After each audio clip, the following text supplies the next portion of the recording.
छठी से 10वीं तक संपूर्ण संस्कृत पढ़ने के लिए चैनल सब्सक्राइब करें।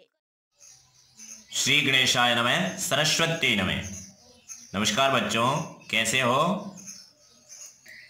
कल हमने दूसरा पाठ पढ़ा था और इससे पहले जो हमने पहला पाठ पढ़ा था वहाँ पर मैंने आपको अच्छे तरीके से बताया था कि श्लोक को किस तरीके से पढ़ते हैं, क्योंकि आज हम तीसरा पाठ पढ़ने जा रहे हैं। ये भी श्लोक वाला पाठ है। तो वहाँ पर मैंने आपको विस्तार से बता दिया था कि श्लोक को किस तरीके से पढ़ाते हैं, क्योंकि 10 मिनट में बताया था, उसके बाद में पाठ शुरू किया था। तो आज सीधा पाठ शुरू करते हैं। तृतीय पाठ है स्वराष्ट्र गौरवम।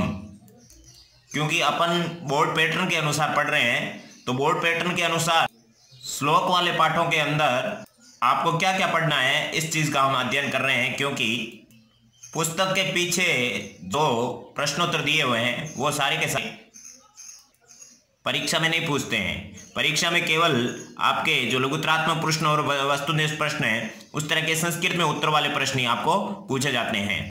इसके अतिरिक्त ये जो भी प्रश्न दिए जाते हैं किताब के पीछे, ये केवल आपके अभ्यास के लिए है, जो कि आपकी व्याकरणात्मक टिप्पणी संस्कृत व्याख्या में काम आते हैं। जैसा कि आपने पहले पाठ में जाना था कि आपको श्लोक वाले पाठों के अंदर संस्कृत व्याख्या, सहप्रसंग हिंदी अनुवाद के अलावा हिंदी अनुवाद के भी प्रश्न आपको पूछे जाते हैं। इस प्रकार ये 3 प्रकार के जो प्रश्न पूछते हैं, उसके अलावा 2 प्रकार के और प्रश्न पूछते हैं श्लोक वाले पाठों में से। 3 प्रकार के कौन से? संस्कृत व्याख्या, हिंदी अनुवाद, सप्रसंग हिंदी अनुवाद। उसके अलावा संस्कृत में उत्तर वाले प्रश्न और प्रश्न निर्माण वाले प्रश्न पूछे जाते हैं। इसके अतिरिक्त श्लोक वाले पाठों में से आपको श्लोक लेखन से संबंधित प्रश्न पूछे जाते हैं। क्योंकि हम बोर्ड पैटर्न के अनुसार ही पढ़ रहे हैं, तो ये पठिताओ बोधनम के अंदर आपको ये 7 प्रकार के प्रश्न पूछे जाते हैं। उनमें से 2 केवल आपके गद्यांश के लिए। तो पद्यांश के लिए आपको कितने प्रकार के प्रश्न पूछे जाएंगे? कुल मिला के आपको 5 प्रकार के प्रश्न पूछे जाएंगे। यह रहा सबसे पहले आपका पद्यांश का हिंदी अनुवाद, उसके बाद में ये पद्यांश की संस्कृत व्याख्या, और उसके बाद में ये नाट्यांश से संबंधित है, तो 2 हो गए। और तीसरा आपका प्रश्नोत्तराणी संस्कृत के माध्यम से 8 में से 5 प्रश्न करने हैं, तो ये तीसरा हो गया। दूसरा, तीसरा और 5वां ये अपने श्लोकों से संबंधित है, और छठा ये प्रश्न निर्माण है, तो ये 4 हो गए। और 5वां क्या है? 5वां पाठ्य पुस्तक के 2 श्लोक। तो श्लोक वाले पाठों में से 5 प्रकार के ही प्रश्न पूछे जाएंगे। इसके अलावा आपको श्लोक वाले पाठों में से, यानी पद्यांश वाले पाठों में से, और चाहे गद्यांश वाले पाठ हो, सभी पाठों के अंदर जितने भी पाठों के पीछे प्रश्न दिए हुए हैं उनकी कोई आवश्यकता नहीं है, क्योंकि उनको हम संस्कृत व्याख्या के अंदर जो व्याकरणात्मक टिप्पणी है उसमें क्लियर करते रहेंगे। अब आपको बोर्ड पैटर्न के अनुसार शुरू करवाते हैं। ये आपका तीसरा पाठ है। तो सबसे पहले इसके आमुख को पढ़ लेते हैं कि इस पाठ में क्या क्या चीज है। तो आमुख के अंदर जो अपने पहला पाठ है स्वराष्ट्र गौरवम। स्वराष्ट्र गौरवम में जो लिखा हुआ है अपने देश रूपी गौरव है, उसमें उसको मैं सिर्फ हिंदी बोल रहा हूँ, संस्कृत आप पढ़ लेना, क्योंकि इसमें समय काफी ज्यादा हो जाता है तो फिर अच्छा नहीं रहता है। हमारे चिंतन में राष्ट्र की अवधारणा अत्यधिक प्राचीन है। वेदों में भी आराष्ट्रीय राजन्य यजुर्वेद, वयम राष्ट्रीय जागृयामे यजुर्वेद, अहम राष्ट्रीय संगमनी वसुनाम ऋग्वेद इत्यादि बहुत से मंत्रों में राष्ट्र शब्द का प्रयोग से यह स्पष्ट है हमारी राष्ट्र संबंधित अवधारणा आधुनिक और पश्चिमी देशों से आई हुई है। ऐसा जो मानते हैं वे तो वस्तुतः भ्रमित ही हैं। हमारा यह भारत देश एक लंबे समय से पुरातन और सनातन राष्ट्र है, किंतु यहाँ ऋषियों द्वारा, मुनियों द्वारा, कवियों द्वारा और तत्व चिंतकों द्वारा केवल भौतिक, भौगोलिक और राजनीतिक घटक को ही राष्ट्र ऐसा नहीं माना है। राष्ट्र इस प्रकार जो कहा जाता है यहाँ एक चेतन सांस्कृतिक घटक माना जाता है। हम इसको देश रूपी देवता मानते हैं।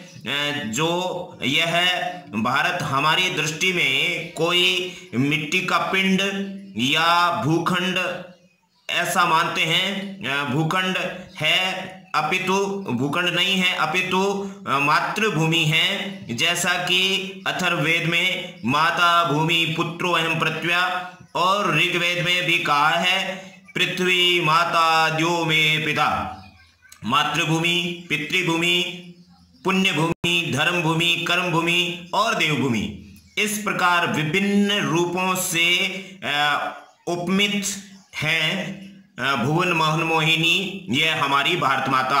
राष्ट्र संबंधी, राष्ट्रीयता संबंधी, राष्ट्र गौरव संबंधी और राष्ट्र भक्ति संबंधी कुछ श्लोक इस पाठ में संकलित किए गए हैं। चलिए आमुख के बाद में मूल पाठ शुरू करते हैं।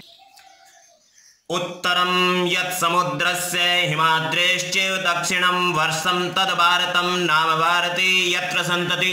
जैसा कि आप जानते हैं श्लोक को पढ़ने के लिए सबसे पहले शब्दों का विच्छेद करते हैं, शब्दों को अलग अलग तोड़ते हैं। तो अपन सबसे पहले शब्दों को तोड़ लेते हैं, उसके बाद में इसके ट्रांसलेट पर जाते हैं। चलिए इसके अंदर जो आपकी 11 श्लोक है, प्रत्येक श्लोक के सभी शब्दों को एक साथ में अलग अलग कर देते हैं, आप यहाँ ध्यान रखना। उसके बाद में 11 श्लोकों को कंटिन्यू पढ़ेंगे, तो शब्दों को पहले अलग अलग कर देते हैं। तो पहले श्लोक के अंदर शब्द आएगा आपका यत समुद्रस्य। यत समुद्रस्य का यत अलग हो गया, समुद्र से अलग हो गया। यत आपका सर्वनाम शब्द है, समुद्र से षष्ठी एकवचन का शब्द है। उसके बाद में हिमाद्रेश्चैव, हिमाद्रेश्चैव के अंदर हिमाद्रे आदेश का विसर्ग बन गया। उसके बाद में चय, चय के अंदर वृद्धि संधि से चय प्लस एव हो गया। हिमाद्रे प्लस चय, इधर आपके हो गई सत्व विसर्ग संधि, चय प्लस एव यहाँ पर आपके होगी वृद्धि संधि। तो हिमाद्रे के अंदर षष्ठी एक वचन है, हिमाद्री शब्द इकारांत पुल्लिंग शब्द है। उसके बाद में चय और एव आपके क्या है, अव्यय है। उसके बाद में तद भारतम, ऐसा शब्द पीछे वाले पाठों में भी आया था। तद भारतम के अंदर द हलंत हुआ, तो उसके बाद में भारतम, भारतम के अंदर भय आ गया। भय आने की वजह से यहाँ पर क्या हो गया, यहाँ पर आपके द हलंत हो गया। तो उसके बाद में भय चौथा है, इसलिए द तीसरा बन गया, वरना द क्या था, तय था, पहला था। तो तत् भारतम, इस तरह से तत् और भारतम अलग अलग हो गए। ये पहले श्लोक के शब्दों को अलग कर दिए। उसके बाद में दूसरा समारभ्य, समारभ्य के अंदर सम प्लस आरभ्य, वैसे सम प्लस आ प्लस रब प्लस लेप, यहाँ पर 4 शब्द है इसके अंदर, लेकिन सम और आरभ्य को अलग अलग कर दिया क्योंकि यहाँ पर सम उपसर्ग, आ उपसर्ग, रब धातु और लेप प्रत्यय। उसके बाद में यावद इंदु सरोवरम, यावद द पहले है, ई बाद में है, इसलिए ई से नदु सरोवरम किया तो इंदु सरोवरम अलग बन गया और दय का तय बन गया। जहां पर भी दय का तय बनता है वहां जस्ट संधि होती है। यावत, यावत के बाद में इंदु सरोवरम, इस तरह से यावत और इंदु सरोवरम, यावत क्या अव्यय है, इंदु सरोवरम एक संज्ञा शब्द है। उसके बाद में देव निर्मितम, देव निर्मितम के अंदर समास है देवई निर्मितम, देवताओं के द्वारा बनाया हुआ, तृतीया तत्पुरुष समास है। उसके बाद में तीसरा श्लोक आता है। आप इन शब्दों को एक बार स्क्रीनशॉट लेकर के उसके बाद में बैठ करके आराम से इनको अलग अलग कर दे, क्योंकि प्रत्येक शब्द को जो आपके कठिन शब्द है उनको मैंने अलग करके लिखा है। उसके बाद में आप श्लोक पढ़ना शुरू करें। उसके बाद में धन्यास्तु, धन्यास्तु के अंदर धन्या प्लस टू, धन्या के बाद आदेश है कि विसर्ग बने, धन्या तू, धन्या अलग अर्थ होता है, तू का मतलब अलग अर्थ होता है। उसके बाद में इस शब्द को ध्यान से देखें, स्वर्गाप वर्गाश पद मार्ग भूते, स्वर्गाप वर्गाश पद मार्ग भूते। तो यहाँ पर स्वर्ग गा के अंदर दीर्घ संधि से सर्ग प्लस अपवर्ग, अपवर्ग, फिर गा के अंदर दीर्घ संधि है, गा के अंदर दीर्घ संधि नहीं है, गा के बाद में आदेश का विसर्ग बन गया। तो स्वर्ग प्लस अपवर्ग, यहाँ पर स्वर्ग प्लस अपवर्गा, अपवर्गा हो गया, अपवर्गा के बाद में आदेश का विसर्ग बन गया। उसके बाद में पद, पद अलग शब्द है, मार्ग अलग शब्द है और भूते अलग शब्द है। स्वर्ग अपवर्ग पद मार्ग भूते, स्वर्ग से अपवर्ग यानी ऊंचे, पद यानी धाम वाले, मार्ग यानी मार्ग में, भूते यानी स्थित, स्वर्ग से ऊपर वाले धाम के मार्ग में स्थित हो। स्वर्ग से ऊपर वाला मार्ग कौन सा है, मोक्ष, मोक्ष के मार्ग पर स्थित। अब देखिए संप्राप्य, सम प्र आप और लेप, देखो इतना सा शब्द है, उसके अंदर 4 शब्द है, सम उपसर्ग, प्र उपसर्ग, आप धातु और लेप प्रत्यय। उसके बाद में विश्व भांडम उपाश्रितः, विशस्य भांडम उपाश्रितः, यहाँ पर आपके षष्ठी तत्पुरुष समास हो गया। विशस्य भांडम, मैं अलंत हुआ, मैं अनंत हुआ, तो अंदर से क्या उपाश्रित अलग हो गया। ये चौथे श्लोक के आपके 2 शब्द है। उसके बाद में 5वें श्लोक के अंदर 1-2 शब्द, ये 2 शब्द है। एतद्देशे, ये उद्देश्य वाला जो द है, इसका मैंने पहले वाले पाठों में भी बताया था, इसके अंदर 2 द है, पहले वाला द का त बन गया तो एतत् बन गया, और दूसरे वाले द के अंदर मात्रा होती है तो देश है, बिल्कुल साफ साफ अलग अलग बन गया। उसके बाद में सकाशात अग्र जन्मने, शकाशात द अलंत हो गया तो तय बन गया, तो शकाशात बन गया। शकाशात के अंदर पंचमी विभक्ति एक वचन है। उसके बाद में अग्रजन्म है, अग्रजन्म ने अलग हो गया। उसके बाद में छठा श्लोक है। छठे श्लोक के अंदर जन्म भूमिश्च है, बिल्कुल सिंपल है, आदेश है का विसर्ग बन गया सत्व विसर्ग संधि से, तो सत्व भूमि ही प्लस च, इस तरह से ही हो गया। उसके बाद में स्वर्गादपि, स्वर्गादपि के अंदर द अलंत है तो उसका तय बन गया, तो स्वर्गात प्लस अपि, स्वर्गात के अंदर पंचमी एक वचन है, अपि आपका वे है। उसके बाद में सातवें श्लोक के अंदर, पहले हम श्लोक के शब्दों को अलग अलग कर देते हैं, उसके बाद में सारे श्लोकों के हिंदी अनुवाद पढ़ेंगे। नमस्यामों का नमस्याम है बन गया उद्भव विसर्ग संधि से। उसके बाद में भुवनम, आठवें श्लोक के अंदर भुवनम आवृत्य, भुवनम आवृत्य के अंदर भुवनम में अलंत हो गया, आवृत्य अलग हो गया, आवृत्य के अंदर आ उपसर्ग है, व्री धातु और लेप प्रत्यय है। इस तरह से व्री का मतलब वर्ण करना, घेरना होता, तो आवृत्ति यानी घेर कर होगा। भुवम शब्द के अंदर मैं अलंत हो गया। उसके बाद में राष्ट्रम मेकम, राष्ट्रम मेकम के अंदर राष्ट्रम मैं अलंत हो गया, तो अंदर से ये निकला राष्ट्रम प्लस एकम। उसके बाद में किलाहरति, किलाहरति नौवें श्लोक के अंदर एक ही कठिन शब्द है जिसको अपना अलग कर देते हैं, किल प्लस अर्हति। किल निपात अव्यय है, अर्हति ये धातु है, योग्य अर्थ में होता है, एबिलिटी कैपेबिलिटी के अनुसार इसका अर्थ होता है अर्हति। उसके बाद में टेंथ श्लोक के अंदर आपके काफी शब्द है और ये बहुत ही अच्छा श्लोक है व्याकरण के दृष्टिकोण से। राष्ट्रस्योत्थान पत्ने, ध्यान से देखो, राष्ट्रस्यो यो के अंदर आपके गुण संधि हो गए, उत्थान और पत्ने अलग शब्द है। राष्ट्रस्य, राष्ट्रस्य के अंदर षष्ठी एक वचन है, और उत्थान पत्ने, उत्थान पत्ने दोनों को साथ में मिलाएंगे तो आपके प्रथमा विभक्ति द्विवचन हो जाएगा। उत्थान पत्ने है ना, फलम फले, फले की तरह उत्थान पत्ने हो गया आपको, राष्ट्रस्योत्थान पत्ने। उसके बाद में अगला शब्द आएगा राष्ट्रियान अवलंबे, राष्ट्रियान न अलंत हो गया तो अवलंबे अलग हो गया। उसके बाद में राष्ट्रियान शब्द अलग हो गया, अवलंबे अव उपसर्ग लम धातु और लेप प्रत्यय है। इस तरह से अवलंबे यानी देख कर, लेप प्रत्यय का मतलब करके होता है। ये लेप कत्वा वगैरह आपके बहुत बार आते हैं, एक बार इनका अध्ययन कर ले अलग से, उसके बाद में आप पढ़ोगे तो आपको बहुत ही फायदा मिलेगा। राष्ट्रियान के अंदर द्वितीय विभक्ति बहुवचन है, रामान की तरह। उसके बाद में भवतः सर्वदा, 10वें श्लोक के अंदर भवतः सर्वदा के अंदर भवतः आदेश है का विसर्ग बन गया, भवतः ये भवतः आपके भवती भवतः यानी लट लकार प्रथम पुरुष द्विवचन का शब्द है, द्विवचन के शब्द बहुत कम मिलते हैं। उसके बाद में भवतः सर्वदा, सर्वदा आपके अव्यय पद है। उसके बाद में तस्मा शिक्षणीयास्तु, इस शब्द को ध्यान से देखो, तस्मा के बाद में आदेश है, आदेश है का तय बन गया, ये आपके सचित्व संधि से हो गया, सचित्व संधि का पहली बार शब्द आ रहा है। उसके बाद में ये छत्री वाला शय है, इसका छत्री वाले का ये आपका मूर्धन्य शय बन गया, शंकर वाला शय बन गया। ये कौन सी संधि से बना, ये आपके छत्व संधि है, उसके अनुसार ये भी चेंज हो गया, ये भी चेंज हो गया। तो ध्यान से देखो, तस्मात प्लस शिक्षणिया, यहां पर आदेश है का विसर्ग बन गया, शिक्षणिया टू, तस्मात प्लस शिक्षणिया प्लस टू। इस तरह से 10वें श्लोक के अंदर काफी हार्ड वर्ड है और इंपोर्टेंट श्लोक है। उसके बाद में 11वां श्लोक है शास्त्र चर्चा, शास्त्र चर्चा के अंदर समास है आपका शास्त्रा नाम चर्चा। इस तरह से शब्दों को अलग कर दिया अपन ने। अब अपन इनका अनुवाद करने जा रहे हैं, क्योंकि पिछले वाले पार्ट में हमने पहले संस्कृत व्याख्या कर ली, तो कुछ बच्चे कह रहे थे कि पहले हमें हिंदी अनुवाद समझ में आ जाए, उसके बाद में संस्कृत व्याख्या हो तो अच्छा रहेगा। तो पहले हिंदी अनुवाद कर लेते हैं, उसके बाद में संस्कृत व्याख्या करेंगे। चलिए पहला श्लोक शुरू करते हैं। पहले श्लोक के अंदर सबसे पहले मैं यहाँ पे अनुवाद कर देता हूँ। उत्तरम यत् समुद्रस्य हिमाद्रेश्च दक्षिणम वर्षम तद भारतम नाम भारती यत्र संतति। तो इसके अंदर सबसे पहले यत् का, आपके यत् का ये जो यत् है इसका अर्थ बोला जाएगा।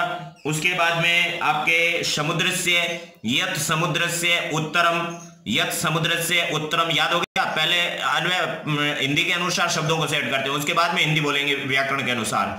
उसके बाद में हिमाद्रे, हिमाद्रे, हिमाद्रे के बाद में च एव, हिमाद्रे चेव, इसका कंटिन्यू हो जाएगा दक्षिणम, ठीक है ना। यत् समुद्र से उत्तरम हिमाद्रे चेव दक्षिणम। उसके बाद में इसका यत्र का अर्थ होगा यत्र भारती, यत्र भारती संतति, यत्र भारती संतति, तद तद तद होगा। उसके बाद में तद भारत, भारतम वर्षम है ना, तद भारतम वर्षम, तद का पहले होगा, उसके बाद में भारतम और वर्षम, इस तरीके से लास्ट में हो जाएगा नाम। तो भारतम वर्षम को साथ में मिला करके भारतवर्षम बना सकते हैं। तो यत्र भारती संतति तत् भारतवर्षम नाम। इस तरीके से आपको पहले अन्वय याद करना होता है। मैं जब क्लास में पढ़ाता हूं तो इस तरीके से बता करके बच्चों को टाइम देता हूं कि इसके नंबरिंग को पहले याद करो, तो वो 2 मिनट में इसके नंबरिंग याद कर लेते हैं। आप भी, मैंने नंबरिंग आपको बता दिया, अब आप रिकॉर्डिंग को रोक करके अपने किताब के अंदर से नंबरिंग पहले याद कर लें। कैसे नंबरिंग याद करोगे? यत समुद्र से उत्तरम हिमाद्रे चैव दक्षिणम यत्र भारती संतति तद भारतवर्षम नाम। ठीक है ना? अब इसका मैं अनुवाद करता हूं। अनुवाद करने से पहले आपको नंबरिंग याद होना जरूरी है, उसके बाद में एक एक शब्द का अकॉर्डिंग टू ग्रामर अपन अनुवाद करेंगे। तो देखिए, यत यानी जो, यत यानी जो, ये आपके सर्वनाम शब्द है। यत का मतलब जो होता है, नपुंसकलिंग में। यत यानी जो प्रथमा एक वचन है। समुद्र से यानी समुद्र के, समुद्र से यानी समुद्र के, षष्ठी एक वचन है, समुद्र के। उत्तरम यानी उत्तर में है, जो समुद्र के उत्तर में है। कौन? भारत। भारत समुद्र के उत्तर में है। भारत के बारे में ये बताया हुआ है। स्वराष्ट्र गौरवम पाठ का नाम है, तो अपने राष्ट्र के बारे में गौरव बताया जाता है। तो सारे श्लोक 11 के 11 आपके भारत देश के बारे में है, जो समुद्र के उत्तर में है। हिमाद्री, हिमाद्री के अंदर हिमाद्री द्री छोटी, हिमाद्री इकारांत है, तो वो आपके मती शब्द की या हरि शब्द की तरह चलता है। तो षष्ठी एक वचन में हरे होता है कि नहीं होता? हरे विसर्ग, उसकी तरह से हिमाद्री बन गया इधर। और शब्दों में अलग करते हैं, वहां मैंने आपको बता दिया। हिमाद्रे चैव, हिमाद्रे चैव, चैव का मतलब और हो जाएगा, एव का मतलब यहां पर दृष्टिगोचर नहीं हो रहा है, तो चै का मतलब हो गया और हिमाद्रे यानी हिमालय के दक्षिणम यानी दक्षिण में है, और हिमालय के दक्षिण में है। याद हुआ? जो समुद्र के उत्तर में है, समुद्र दक्षिण में है, वहां से उत्तर में कौन है? भारत। जो समुद्र के उत्तर में है और हिमालय के दक्षिण में है। अब दूसरी लाइन, यत्र यानी जहां, यत्र यानी जहां, भारतीय यानी भारतीय नामक, भारतीय नामक, इंडियंस नेम है ना, भारतीय नामक, संतति यानी संतान है। जहां भारतीय नामक, जहां भारतीय नामक संतान है। और तद यानी वह, भारतवर्षम यानी भारत देश, नाम यानी नाम वाला है। वह तद यानी वह, भारतवर्षम नाम यानी भारत देश नाम वाला है। इस तरीके से इसका हो गया। मैं एक बार फिर बोल रहा हूं, उसके बाद में दूसरे श्लोक में यह प्रक्रिया सेम रहेगी, इसलिए हिंदी अनुवाद में आपको अच्छे से ध्यान रखना है। जो समुद्र के उत्तर में है और हिमालय के दक्षिण में है, जहां पर भारतीय नामक संतान है, वह भारत वर्ष नाम वाला देश है। ठीक है ना? ये विष्णु पुराण में से आपके लिया हुआ है। अब अपन दूसरे श्लोक के अंदर देखते हैं। दूसरे श्लोक के अंदर, हिमालयात समारभ्य यावत इंदु सरोवरम तम देव निर्मितम देशम हिंदुस्तानम प्रचक्षते, बृहस्पति आगम से ये लिया हुआ है। तो हिमालयात समारभ्य इंदु सरोवरम यावत, यावत लास्ट में आएगा, बाकी सब कंटिन्यू है। आपको नंबरिंग याद करना फटाफट। हिमालयात समारभ्य इंदु सरोवरम यावत, शब्दों को मैंने अलग कर दिया पहले। उसके बाद में इंदु सरोवरम यावत, ये आ गया इंदु सरोवरम यावत। उसके बाद में आएगा आपके देव निर्मितम, देव निर्मितम, उसके बाद में तम, और उसके बाद में देशम। देव निर्मितम तम देशम हिंदुस्तानम प्रचक्षते, देव निर्मितम तम देशम हिंदुस्तानम प्रचक्षते। नंबरिंग आपको याद किया? नहीं किया तो रोक के करो, याद करो, पहले नंबरिंग याद करो। उसके बाद में ये नंबरिंग आपके संस्कृत व्याख्या में भी काम आएगी, अन्वय में भी काम आएगी। बहुत अच्छी चीज है। श्लोक को देख करके आपको अन्वय करना है, संस्कृत व्याख्या करनी है। आप लोग उसको रटना नहीं, संस्कृत व्याख्या में आपको बात बता दूंगा। अब हिंदी ट्रांसलेट करते हैं। हिमालयात, हिमालय शब्द है पंचमी एक वचन, पंचमी में अपादान कारक होता है, से होता है। तो हिमालयात का मतलब हिमालय से। समारभ्य, सम उपसर्ग आ उपसर्ग रब धातु और लेप प्रत्यय, लेप प्रत्यय में मतलब करके, समारभ्य यानी शुरुआत करके, हिमालय से शुरुआत करके। इंदु सरोवरम, इंदु सरोवर किसको कहते हैं? हिंद महासागर को। हिंद महासागर यावत यानी तक, यावत का मतलब क्या होगा? तक। हिमालय से लेकर हिंद महासागर तक। देव निर्मितम यानी देवताओं के द्वारा बनाया हुआ, देव यानी देवताओं के द्वारा, निर्मितम यानी बनाया, षष्ठी तत्पुरुष समास है। देवई निर्मितम यानी देवताओं के द्वारा बनाया हुआ, तम देवताओं के द्वारा बनाए हुए, तम यानी उस, देशम यानी देश को, तम यानी उस, देशम यानी देश को, हिंदुस्तान यानी हिंदुस्तान, प्रचक्षते यानी कहते हैं, देवताओं के द्वारा बनाए हुए उस देश को हिंदुस्तान कहते हैं। अब इस लाइन में जो ग्रामर है उसको देख लेते हैं। यहां पर जो ये देशम शब्द है ये मूल शब्द है, और वो इसके अंदर द्वितीय एक वचन है, देश को। द्वितीय एक वचन हो गया ना, रामम की तरह, रामम यानी राम को, देशम यानी देश को। तो इसके जो दो विशेषण है, एक तो ये देव निर्मितम है, देश कैसा है, देवताओं के द्वारा बनाया हुआ है। और ये तम भी आपका सार्वनामिक विशेषण है देशम का। तम यानी उसको, यानी उस देवताओं के द्वारा बनाए हुए उस देश को, ठीक है ना। तो यहां पर ये तीनों शब्दों के अंदर द्वितीय एकवचन है, ये विशेष्य है, ये दो इसके विशेषण है। एक ही शब्द के दो दो विशेषण हो सकते हैं। इस तरीके से आपके बोर्ड परीक्षा में प्रश्न पूछे जाएंगे, विशेषण विशेष इनमें से कौन सा है। उसके बाद में हिंदुस्तानम यानी हिंदुस्तान, इसमें द्वितीय एकवचन है। प्रचक्षते यानी कहलाता है, प्रचक्षते यानी कहलाता है। दोबारा बोल देता हूं, हिमालय से लेकर हिंद महासागर तक देवताओं के द्वारा बनाए हुए उस देश को हिंदुस्तान कहते हैं। इस तरह से ये बृहस्पति आगम से श्लोक है। बृहस्पति आगम भी आपको याद रखना है, संस्कृत व्याख्या में काम आएगा। चलते हैं अगले श्लोक की ओर। अब अपन लेते हैं तीसरा श्लोक, ये भी आपके विष्णु पुराण में से लिया हुआ है। गायन्ति देवा किल गीतकानि धन्यास्तु ते भारत भूमि भागे स्वर्गापवर्गाश पदमार्ग भूते भवन्ति भूय पुरुषा सुरत्वात्। अब इस श्लोक के अंदर जो अन्वय है उसको चारों श्लोकों के साथ में, यहां पर तो एक एक लाइन के अंदर आपस में हो गया था, लेकिन यहां पर आपके सारी लाइनों में मिक्स है। क्योंकि जैसे सबसे पहले होगा देवा, उसके बाद में गीतकानि, फिर गायन्ति। किल को छोड़ दो, किल का कोई मतलब नहीं, निपातव्य है। देवा, गीतकानि, गायन्ति, पहली लाइन क्लियर हुई। अब पहली लाइन क्लियर हो गई, वो अलग है। अब ये तीनों मिक्स है, आपस में याद रखना होगा। पहले मैं आपको नंबरिंग बता देता हूं, किताब पास में रखना। उसके बाद में इस रिकॉर्डिंग को रोक करके उसके बाद में एक बार फिर से आप किताब के अंदर से याद कर ले। उसके बाद में हिंदी अनुवाद पे ध्यान दे, वरना आपको पक्का याद नहीं होगा। देवः गीतकानि गायन्ति। अब होगा धन्यः तू, धन्यः तू याद हो गया। उसके बाद में ते, ये तीन चीज क्लियर हो गई। धन्यः तू ते, फिर आ जाएगा पुरुषा, धन्या तू ते पुरुषा, ये चीज क्लियर हो गई। धन्या तू ते पुरुषा। अब इसका कंटिन्यू अर्थ होगा, इसलिए इसके बाद में ये आएगा और ये आएगा। संस्कृत व्याख्या में भी ये आएगा, इसलिए संस्कृत व्याख्या में आपको श्लोक को आंख बंद करके उसके बाद में दूसरी तरफ से नहीं करना चाहिए। श्लोक को देख देख करके संस्कृत श्लोक में जो लिखा है उसी को ही लिखना है। इसलिए संस्कृत व्याख्या रटने की नहीं है, समझने की है। ये संस्कृत व्याख्या है, धन्या तू ते पुरुषा। उसके बाद में ये लंबी वाली लाइन, फिर ये लंबी वाली लाइन, क्योंकि इसमें भी सप्तमी एकवचन है, इसमें भी सप्तमी एकवचन है। तो पहले कौन सा आएगा, ये आएगा। स्वर्गापवर्गाश पदमार्ग भूते भारत भूमि भागे, ठीक है। उसके बाद में सुरत्वात् भूय भवन्ति, क्योंकि पुरुषा पहले आ गया, फिर लास्ट वाली लाइन के अंदर उल्टा होगा। सुरत्वात् भूय भवन्ति, ये नंबरिंग आपको याद हो गई। देवः गीतकानि गायन्ति धन्या तु ते पुरुषा स्वर्गापवर्गाश पदमार्ग भूते भारत भूमि भागे सुरत्वात् भूयः भवन्ति। अब इसका हिंदी ट्रांसलेट करते हैं। आपको नहीं याद हुआ तो रोक करके याद करके उसके बाद में देखिए।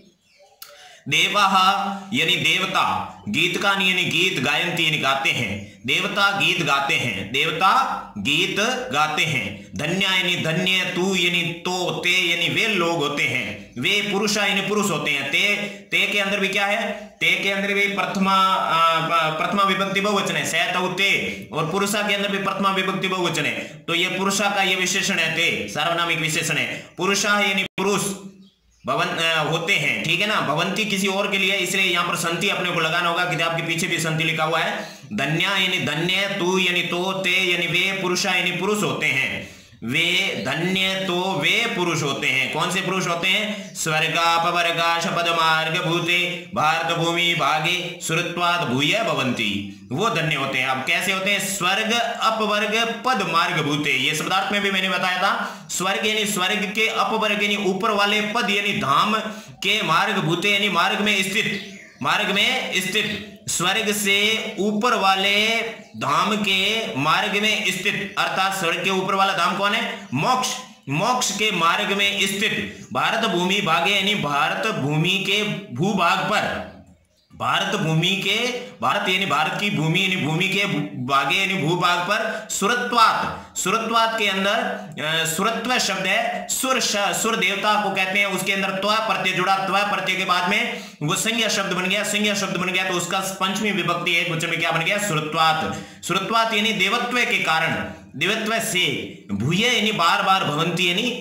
उत्पन्न होते हैं, पैदा होते हैं, अवतार लेते हैं। देवत्व के कारण बार बार अवतार लेते हैं, वो लोग धन्य हैं। देवता ऐसे गीत गाते हैं, देवाः गीतकानि गायन्ति, देवता लोग गीत गाते हैं। धन्य तो वे पुरुष हैं जो स्वर्ग के ऊपर वाले धाम के मार्ग में स्थित अर्थात मोक्ष के मार्ग में स्थित भारत भूमि के भूभाग पर देवत्व के कारण बार बार जन्म लेते हैं। अब इसको आप रिपीट करके याद कर सकते हो और इसके बाद में मैं हिंदी अनुवाद पीडीएफ भी आपको लिखित रूप में दे दूंगा, उसकी स्क्रीनशॉट लेकर के आप याद कर सकते हैं। चलते हैं अगले श्लोक की ओर। अब ये अपना चौथा श्लोक है। चौथा श्लोक आपके बृहन्नारदीय पुराण से लिया गया है। संप्राप्य भारते जन्म सत्कर्मसु परांगमुखे पीयूष कलशम हित्वा विश्वांडम उपाश्रित है। वो शॉर्ट में लिखा हुआ है लेकिन इसका अन्वय के अंदर काफी शब्दों को जोड़ना पड़ेगा। इसके अंदर सबसे पहले भारते जन्म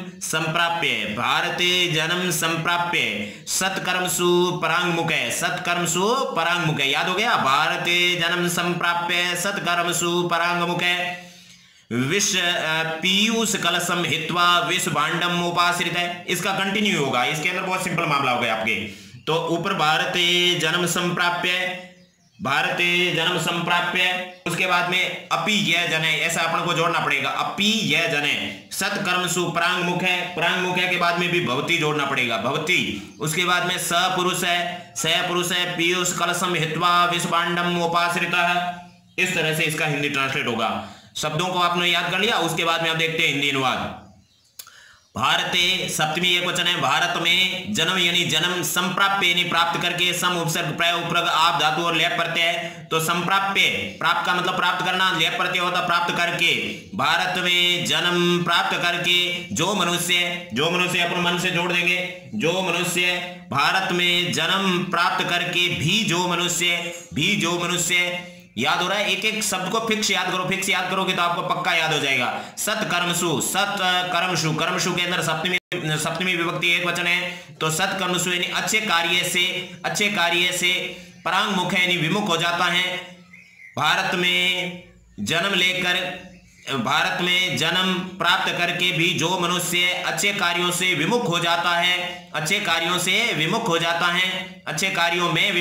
जाता है। इस तरह से सप्तमी के अकॉर्डिंग, लेकिन हिंदी में इसको अच्छे कार्यों से विमुख हो जाता ही कहते हैं। वह पुरुष जोड़ देंगे और दूसरे लाइन का हिंदी अनुवाद करेंगे। अब भारत में जन्म लेकर के जो भी अच्छे कार्य से विमुख हो जाता है, उसके साथ में क्या होता है?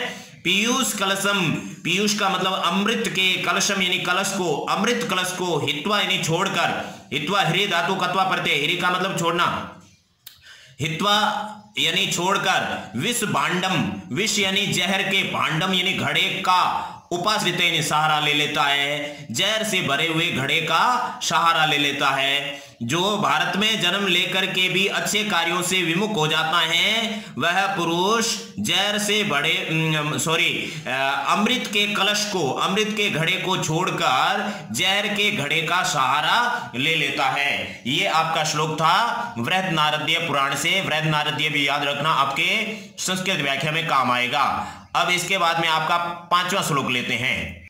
पांचवें श्लोक में एतद्देश प्रसूतस्य शकाशादयग्रजन्मने स्वयं चरित्रं शिक्षेरन् पृथ्वीयाम सर्वमानवा। मनुस्मृति में ये लिखा हुआ है। सारे श्लोक भारत देश के बारे में है, क्योंकि स्वराष्ट्रम गौरव पाठ का नाम है। एतत् देश, ठीक है ना, एतत् देश प्रसूतस्य सकाशाद बाद में चला जाएगा, अग्र जन्म में पहले आ जाएगा। देखिए, एतत् देश प्रसूतस्य अग्र जन्मस्य सकाशात, तो ये पहली लाइन तो आपको याद होगी। नंबरिंग फटाफट याद करो, कॉन्फिडेंस रखो, हो जाएगा। एतत् देश प्रसूतस्य अग्र जन्मने सकाशात, क्योंकि जैसे मैं ये संस्कृत बोल रहा हूं वैसे हिंदी बोलूंगा अकॉर्डिंग टू वर्ड। उसके बाद में पृथ्वीयाम सर्वमानवा स्वयं चरित्रम शिक्षेरन्, फिर पृथ्वीयाम सर्वमानवा, और उसके लास्ट में क्या बोलना है? स्वयं चरित्रम शिक्षेरन्। अब इसका हिंदी बोलता हूं, जैसे मैंने आपको नंबरिंग की वैसे हिंदी बोल रहा हूं। एतद यानी इस, देश यानी देश में, प्रसूत यानी जन्म लेने वाले, अग्र जन्मने यानी श्रेष्ठ पुरुष से, क्योंकि प्रसूत के अंदर भी षष्ठी एक वचन है, अग्र जन्मने के अंदर भी षष्ठी एक वचन है।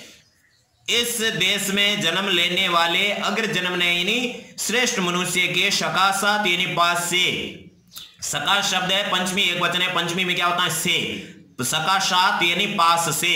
इस देश में जन्म लेने वाले श्रेष्ठ मनुष्य के पास से पृथ्वीयाम यानी पृथ्वी पर सर्व मानवा यानी सभी मनुष्य, पृथ्वी पर सभी मनुष्य स्वयं स्वयं यानी अपने अपने चरित्र यानी चरित्र की शिक्षा प्राप्त करें, शिक्षा प्राप्त करनी चाहिए। पृथ्वी पर सभी मनुष्यों को अपने अपने चरित्र के लिए शिक्षा प्राप्त करनी चाहिए। आपको समझ में आ गया? इस भारत देश में जन्म लेने वाले श्रेष्ठ मनुष्य के पास से संपूर्ण पृथ्वी पर, क्योंकि यहाँ सप्तमी एक वचन है, पृथ्व्याम लतायाम है ना, नद्याम, पृथ्वी पर सर्व मानवाः सभी मनुष्यों को अपने अपने चरित्र की शिक्षा प्राप्त करनी चाहिए। यह श्लोक था अपना मनुस्मृति से। अब अपना स्वराष्ट्र गौरव पाठ का अगला श्लोक, छठा श्लोक। अपि स्वर्णमयी लंका नैमे लक्ष्मण रोचते, जननी जन्म भूमिश्च स्वर्गादपि गरीयसी अज्ञातम। इसने अज्ञातम लिखा है, लेकिन हमें ज्ञात है कि ये वाल्मीकि रामायण का श्लोक है। जब लंका के अंदर श्री राम जी अयोध्या की माटी को जो अपने पल्लू पर बांध कर लेकर गए थे, उस मिट्टी को वो धोख लगा रहे थे, पूजा कर रहे थे, तब लक्ष्मण ने पूछा कि ये मिट्टी की आप पूजा क्यों कर रहे हो? तब श्री राम ने कहा कि अयोध्या की माटी है, ये मातृभूमि है, और क्योंकि माता और मातृभूमि तो स्वर्ग से भी बढ़कर है, इसलिए उन्होंने जो कहा वो यहाँ पर देख रहे हैं। अपने को कहानी पे कम और अपने ग्रामर और अनुवाद पे ज्यादा ध्यान देना है, क्योंकि अकॉर्डिंग टू बोर्ड एग्जाम। अपि स्वर्णमयी लंका नैमे लक्ष्मण रोचते, तो लक्ष्मण का सबसे पहले यहां पर आएगा लक्ष्मण। लक्ष्मण का क्या आएगा? लक्ष्मण। लक्ष्मण का मतलब होता है यहां पर संबोधन सूचक चिन्ह आएगा, लक्ष्मण, यानी लक्ष्मण को संबोधित किया जाता है। हे लक्ष्मण, लक्ष्मण। अपि स्वर्णमयी, अपि पहले लक्ष्मण आ गया, फिर स्वर्णमयी, फिर अपि। लक्ष्मण स्वर्णमयी अपि लंका में न रोचते। लक्ष्मण स्वर्णमयी अपि लंका में न रोचते। क्लियर हो आपके? लक्ष्मण स्वर्णमयी अपि लंका में न रोचते, ये आपका नंबरिंग होगा। और दूसरी लाइन में कुछ करना ही नहीं है। जननी जन्मभूमि च स्वर्गात अपि गरीयसी, सेम टू सेम आएगा। जननी जन्मभूमि च स्वर्गात अपि गरीयसी, जन्मभूमि और चय को अलग कर दो, स्वर्गात और अपि को अलग कर दो गरीयसी के अंदर। अब देखो किसके अंदर क्या ग्रामर है और क्या अनुवाद है। लक्ष्मण यानी हे लक्ष्मण, लक्ष्मण यानी हे लक्ष्मण। स्वर्णमयी, स्वर्णमयी यानी सोने से बनी हुई, स्वर्ण स्वर्ण शब्द है और मयट प्रत्यय, मयट का मतलब युक्त होता है साथ में, मय, सोने से बनी हुई, अपि यानी भी, सोने से बनी हुई भी, लंका यानी लंका, मैं यानी मुझे, न यानी नहीं, रोचते यानी अच्छी लगती है, रोचते यानी अच्छी लगती है। रोचते में रुच धातु है, रुच धातु का मतलब होता है अच्छा लगना, और ये आत्मनेपदी है, रोचते, रोचेते, रोचनते, इस तरह से इसका लट लकार में रूप चलता है। हे लक्ष्मण, हे लक्ष्मण, सोने से बनी हुई, सोने से बनी हुई लंका यानी लंका, मैं यानी मुझे, न यानी नहीं, रोचते यानी अच्छी लगती है। हे लक्ष्मण, सोने की बनी हुई होने पर भी लंका मुझे न रोचते, अच्छी नहीं लगती है। क्यों? क्योंकि जननी यानी माता, जन्मभूमि यानी मातृभूमि, चय का मतलब और हो जाएगा, दोनों के बीच में आ जाएगा, माता और मातृभूमि स्वर्गात, स्वर्गात के अंदर सब पंचमी विभक्ति है, जिसका मतलब से होता है अलग होने की स्थिति में, तो स्वर्ग से अपि यानी भी, गरीयसी यानी बढ़कर है। गरीयसी के अंदर गुरु शब्द है, गुरु का मतलब बढ़कर होता है। गुरु के अंदर आपका ई सुन प्रत्यय आ गया, ई सुन प्रत्यय है जो तुलना के योग में होता है। गरीयसी यानी बढ़कर है, स्वर्ग से भी बढ़कर है, माता और मातृभूमि स्वर्ग से भी बढ़कर है। ये आपके वाल्मीकि रामायण का श्लोक है। इसके बाद वाले श्लोक को देखते हैं। सातवां श्लोक है। सातवें श्लोक को अमृतवाग भवाचार्य ने लिखा है, अमृतवाग भवाचार्य का लिखा हुआ है। इसको देखिए। राष्ट्र दृष्टि में नमस्यामे राष्ट्र मंगल कारिणी यया विना न पश्यन्ति राष्ट्रम स्वनिकट स्थितम। अब इसका अन्वय देखिए। राष्ट्र मंगल कारिणी राष्ट्र दृष्टि में नमस्यामे यया विना स्वनिकट स्थितम राष्ट्रम न पश्यन्ति। याद हुई नंबरिंग आपको। राष्ट्र मंगलकारिणी राष्ट्र दृष्टि में नमस्यामि यया विना स्वनिकट स्थितम राष्ट्रम न पश्यन्ति। राष्ट्रम न पश्यन्ति, यया विना पहले आ जाएगा, फिर स्वनिकट स्थितम, फिर राष्ट्रम न पश्यन्ति। नंबरिंग याद कर लो, उसके बाद में कंफ्यूज नहीं होना, आराम से याद करना, बहुत सरल है। राष्ट्र मंगलकारिणी यानी देश का कल्याण करने वाली, राष्ट्र मंगलकारिणी नदीम द्वितीय एक वचन, राष्ट्र दृष्टिम, ये इसके अंदर दृष्टि ई छोटा है, पुल्लिंग है, ये स्त्रीलिंग है, ये भी स्त्रीलिंग है। राष्ट्र मंगलकारिणीम राष्ट्र दृष्टिम, तो ये विशेषण है, ये विशेष्य है।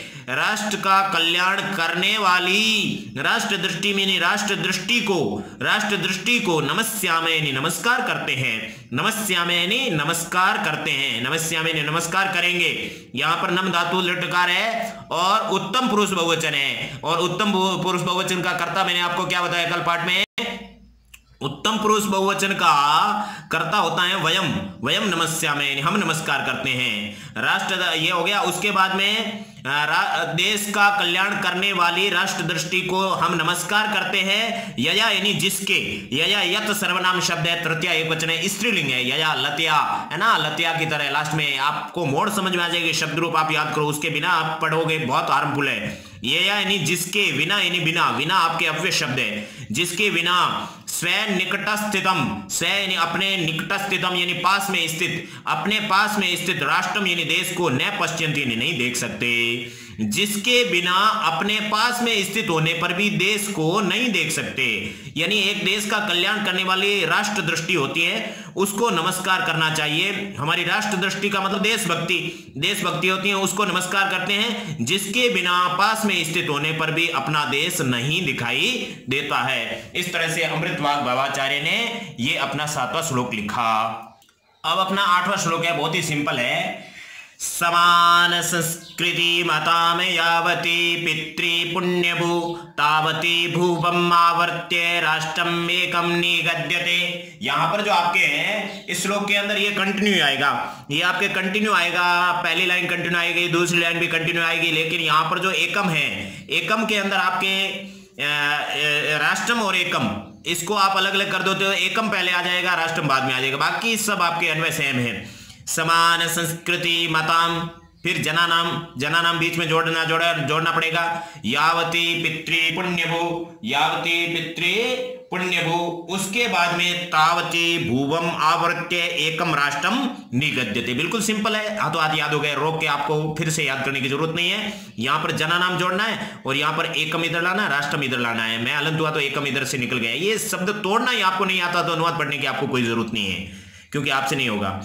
समान यानी समान, संस्कृति यानी संस्कृति को, मताम यानी मानने वाले, समान संस्कृति को मानने वाले, जना नाम यानी लोगों की बीच में जोड़ दिया, समान संस्कृति को मानने वाले लोगों की, यावती यानी जितनी, यावती यानी जितनी, पितृ यानी पैतृक अपने दादा परदादाओं से, पिता से जो संपत्ति मिली उसे पैतृक कहते हैं। यावती यानी जितनी, पितृ यानी पैतृक, और पुण्य यानी पवित्र, भू यानी जमीन है, धरती है, पैतृक और पवित्र भूमि है। समान संस्कृति को मानने वालों लोगों की जितनी पैतृक और पवित्र भूमि है, तावती यानी उतनी, भुवम यानी धरती को, उतनी जमीन को, आवृत्ति यानी घेर कर, मिलाकर, आवृत्ति यानी मिलाकर, एकम राष्ट्रम निगद्यते, एक देश कहलाता है। एकम यानी एक, राष्ट्रम यानी देश, निगद्यते यानी कहलाता है, एक देश कहलाता है। समान संस्कृति मानने वाले लोगों की जितनी पैतृक और पवित्र भूमि है, उतनी भूमि को घेर कर एक देश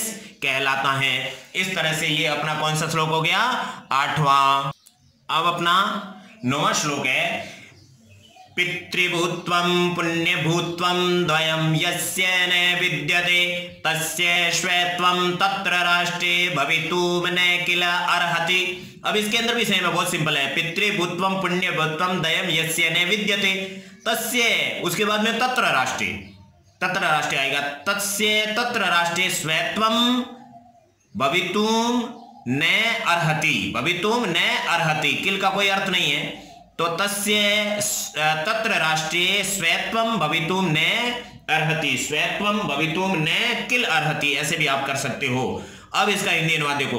पितृभूत्वम यानी पैतृक भूमि, पुण्यभूत्वम यानी पवित्र भूमि, पैतृक भूमि और पवित्र भूमि ये द्वयम यानी दोनों, ये दोनों भूमियां यस्य यानी जिसके न विद्यते यानी नहीं होती हैं, न विद्यते यानी नहीं होती हैं। अब यस्य के अंदर यत् सर्वनाम शब्द है, यत् का मतलब जो होता है, षष्ठी एक वचन हो गया, यस्य रामस्य की तरह, तो जिसका हो गया जिसकी, जिसके, है ना, रामस्य यानी राम का, तो या यस्य यानी जिसके, न विद्यते यानी नहीं होती है। पैतृक भूमि और पवित्र भूमि ये दोनों भूमियां जिसके नहीं होती हैं, तस्य यानी उसके, तस्य यानी उसके, ये यस्य की जगह तस्य है, उसके तत् का मतलब वह होता है, वह का मतलब उसके, उसके तत्र यानी उस, राष्ट्र यानी राष्ट्र में, तत्र यानी वहां होता है लेकिन यहां पर क्या है उस, तत्र राष्ट्रे उस देश में। देखो तत्र है, इसके अंदर तत्र शब्द है, तत्र शब्द है त्रिशील प्रत्यय, त्रिशील प्रत्यय कहां पर आता है, सप्तमी अर्थ में आता है, इसलिए सप्तमी राष्ट्रीय शब्द है, राष्ट्रीय शब्द सप्तमी है, तो वहां पर यह सप्तमी अर्थ में तत्र आ सकता है।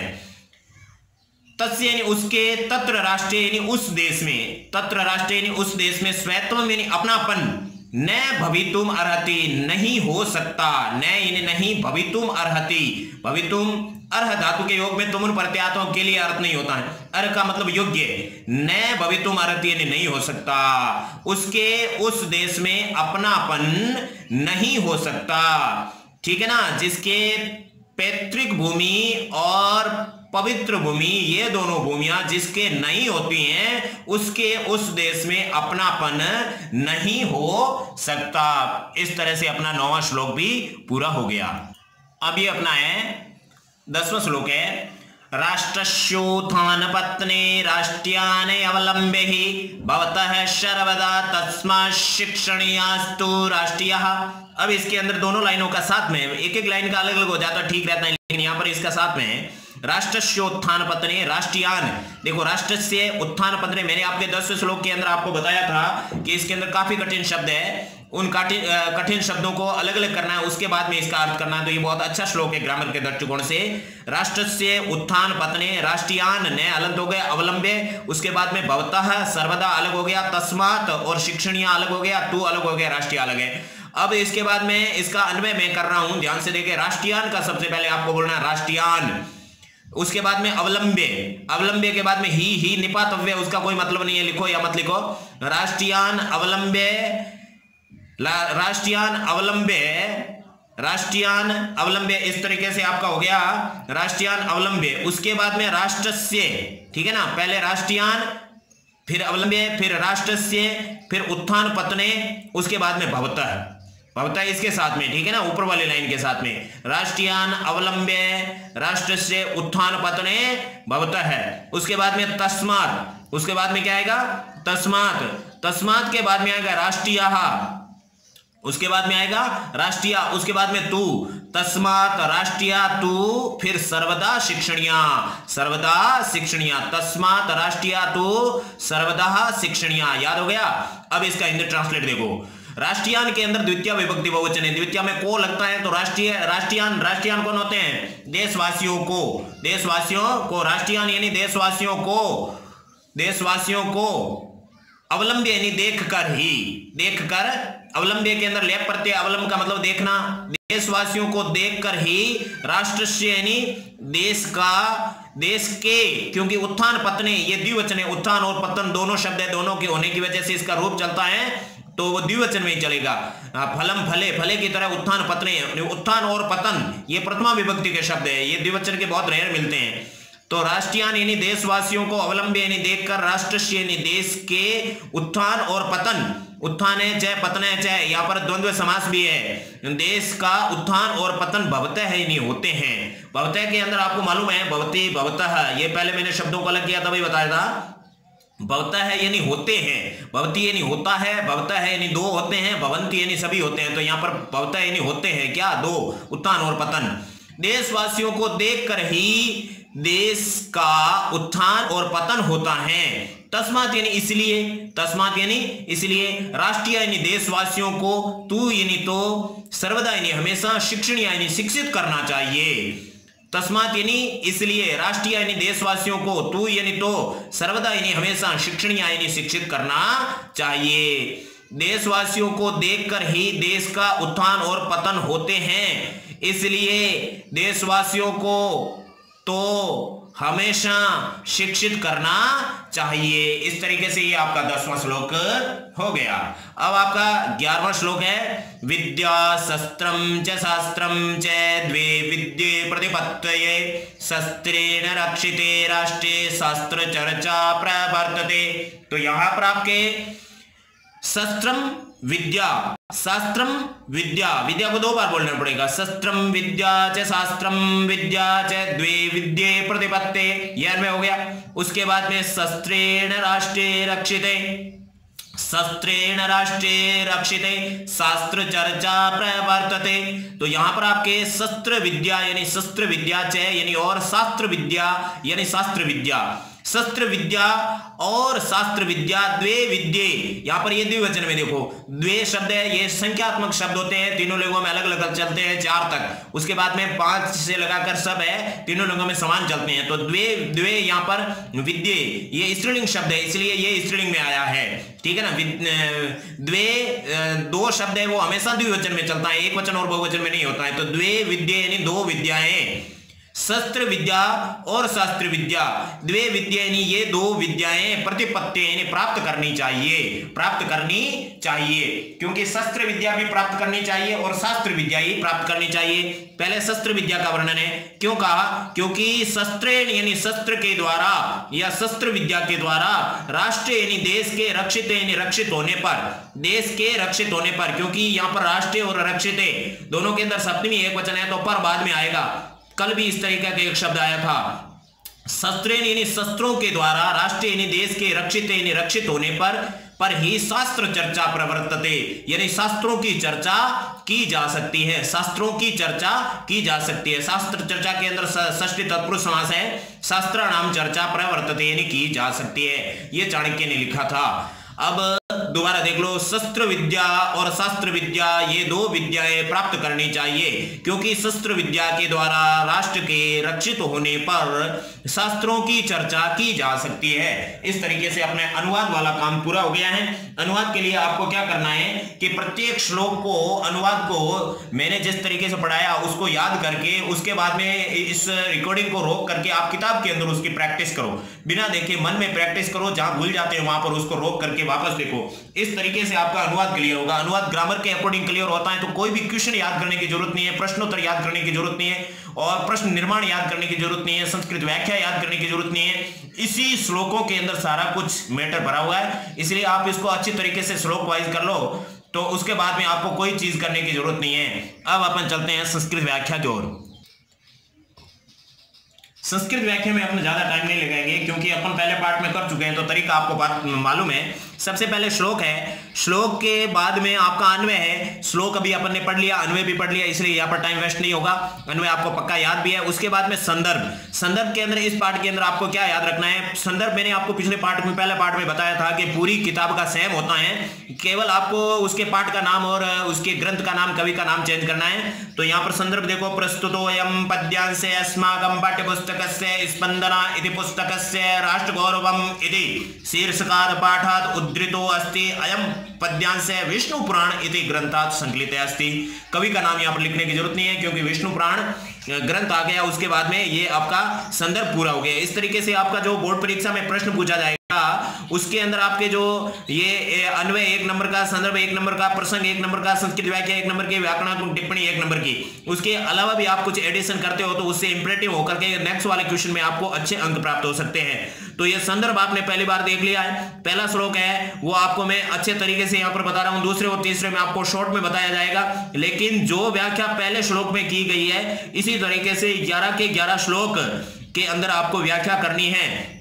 तो अन्वय आपको सभी के अंदर लिखना है, ये बात क्लियर हो गई। उसके बाद में संदर्भ आपको क्या है कि संदर्भ आपको हमेशा के लिए ये जो आपके लिखा हुआ है यही लिखना है, लेकिन विष्णु पुराण की जगह आपको उसके चेंज कर देना है। जैसे जैसे नेक्स्ट श्लोक आएंगे प्रत्येक श्लोक के अंदर अलग अलग आपके ग्रंथ है, कुछ श्लोक के अंदर ग्रंथ नहीं है तो यहां तक ही लिखना है, ठीक है ना। यहां तक प्रस्तुतोऽयं पद्यांश अस्माकं पाठ्यपुस्तकस्य स्पंदना इति पुस्तकस्य राष्ट्रगौरवम् इति शीर्षकात् पाठात् उद्धृतो अस्ति। संदर्भ पूरा हो गया आपके।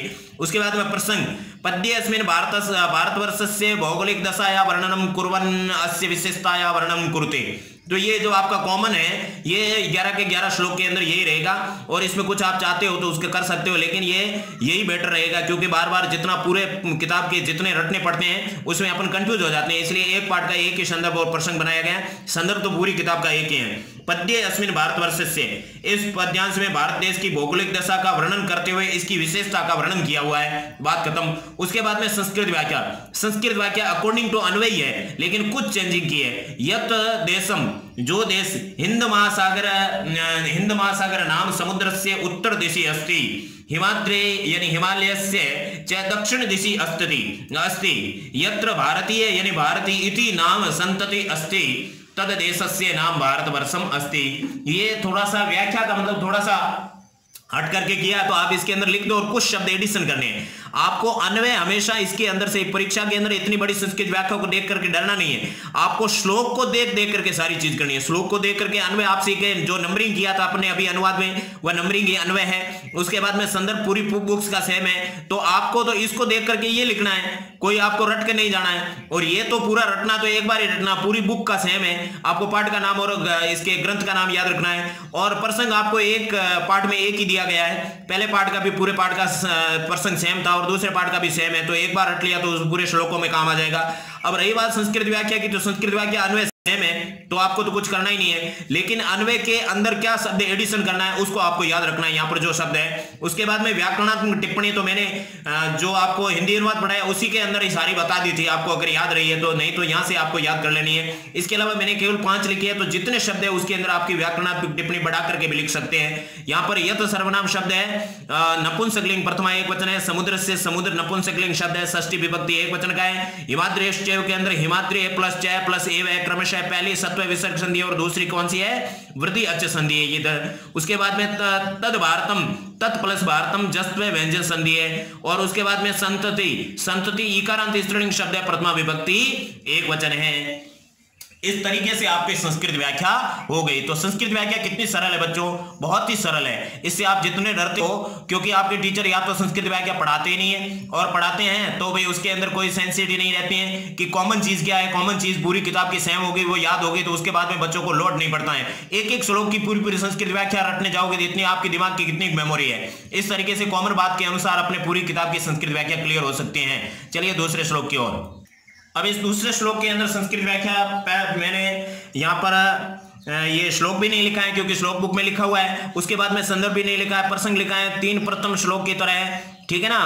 उसके बाद में संदर्भ में विष्णु पुराण की जगह आपको क्या लिखना है, बृहस्पत्यागम लिखना है।